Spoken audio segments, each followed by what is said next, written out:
পোড়া ঘর, খাক হয়ে যাওয়া জিনিসপত্র, চারিদিকে এক আতঙ্কের চিহ্ন। ভোট মিটতেই এমনই সন্ত্রাসের ছবি ক্যামেরাবন্দি বোলপুরে। স্থান বোলপুর পুরসভার 15 নম্বর ওয়ার্ড।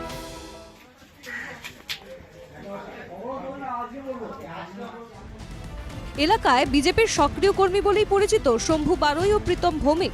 অভিযোগ, ভোট মিটতেই তাদের নানাভাবে ভয় দেখানো হচ্ছে। এমনকি শম্ভু বারুইয়ের বাড়ির রান্নাঘরে আগুন লাগিয়ে দেওয়া হয় বলে অভিযোগ। ভোট সন্ত্রাসে স্থানীয় তৃণমূল কাউন্সিলর ওমর শেখ ও তার দলবলের দিকে আঙুল তুলেছেন শম্ভু ও প্রীতম।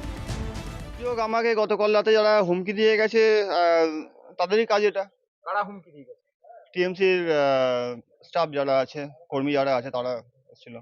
কারা কারা এসেছিল? তার মধ্যে একজন হচ্ছে রাজা বিশ্বজিৎ সিংহ রায়, আর চারজন নাম ঠিক মনে নেই আমার।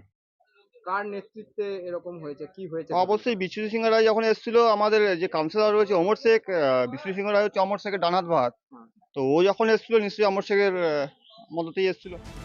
ভোট সন্ত্রাসে তৃণমূলের বিরুদ্ধে অভিযোগ নিয়ে বুধবার বোলপুর চৌরাস্তায় পথ অবরোধ করে বিজেপি।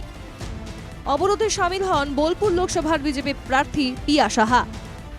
কালকে রাত্রিতে আরো একজনের বাড়ি জ্বালানো হয়েছে, এইভাবে কার্যকর্তাদের ভয় দেখানো হয়েছে, তাদের মারধর করা হয়েছে, বাড়ি জ্বালানো হয়েছে। সেই কারণে আমরা পুলিশকে, প্রশাসনকে বারবার এফআইআর করার পরেও কোনো রকম সুরাহা পাইনি, তাই আজ বাধ্য হয়ে আমরা পথ অবরোধ করতে বাধ্য হয়েছি। যদিও বিজেপির অভিযোগ উড়িয়ে দিয়েছেন তৃণমূল কাউন্সিলর ওমর শেখ। হাসির মতো কথা। এই ধরনের তো আমরা তো অনেকদিন ধরে এখানে আছি, এই ধরনের তো কোনোদিন কোনো আপত্তিকর ঘটনা আমরা দেখিনি। আর এখানে আমরা সবাই মিলেমিশে থাকি, আমাদের একসঙ্গে থাকে। আপনার প্রীতমকে জিজ্ঞেস করতে পারেন, আমরা একসঙ্গে বসে টিফিন খাওয়া দাওয়া, ভোট কি সুন্দরভাবে হলো। আর এই ধরনের কাজ করতে যাবোই বা কেন?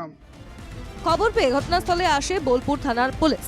যুযুধান দুই পক্ষের লড়াইয়ে বোলপুরে নতুন করে উত্তেজনা ছড়িয়েছে। বোলপুর থেকে শুভদীপ প্রামাণিকের রিপোর্ট, এনকেটিভি বাংলা।